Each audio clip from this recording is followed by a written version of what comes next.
Bismillahirrahmanirrahim. Assalamu alaikum. My name is Hassan and today we are going to increase maximum upload size using .htaccess file in WordPress.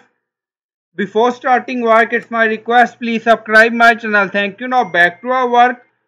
So we are in WordPress dashboard and then you see maximum upload size. So current maximum upload size is 100 MB. We recommend minimum value of 128 MB. So we are going to fix it. Now go to .htaccess file. We are in .htaccess file in file manager. Now we are going to add code. Now paste and you will find this code in video description or in comment section. Now you see PHP value upload maximum file size 256 M and then you see PHP value post maximum size 256 M and then click on save file. Now .htaccess file saved. Now go to WordPress dashboard and refresh the page.